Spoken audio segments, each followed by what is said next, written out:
Hanover Square Press and Harper Audio present Myths of Geography, 8 Ways We Get the World Wrong, by Paul Richardson.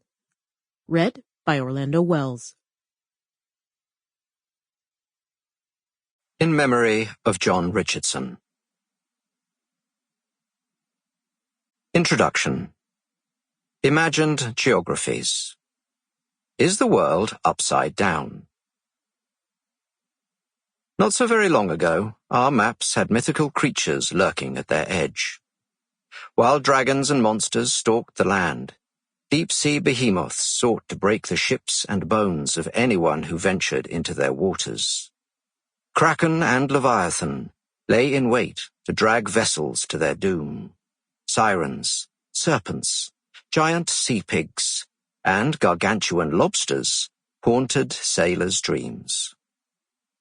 These fantastical beasts adorned the cartographic imaginations of the medieval and Renaissance ages, with reports of monsters on the high seas becoming the legends imprinted onto maps.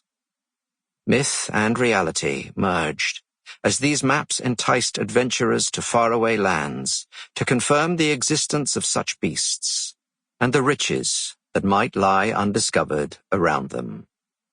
If these tales proved true, then fame and fortune would surely follow. One by one, though, such monsters began to disappear from maps, until by the end of the 17th century, they had all but died out. Advances in shipbuilding, navigation, and mapping techniques meant that Europe's cartographers had learnt more about the world and how to render it with greater accuracy. An age of science and rationality superseded earlier artistic flourishes and imagined geographies. Still, these older maps remain full of meaning. Their carefully drawn creatures open up remarkable portals into the minds of the map-makers, empire builders, adventurers, and sailors who once charted and traversed the globe.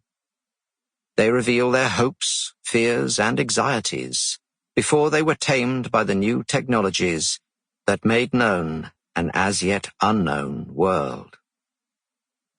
These representations of unexplored lands and their mythical inhabitants had the power to shape how people thought, dreamt, and talked about the world.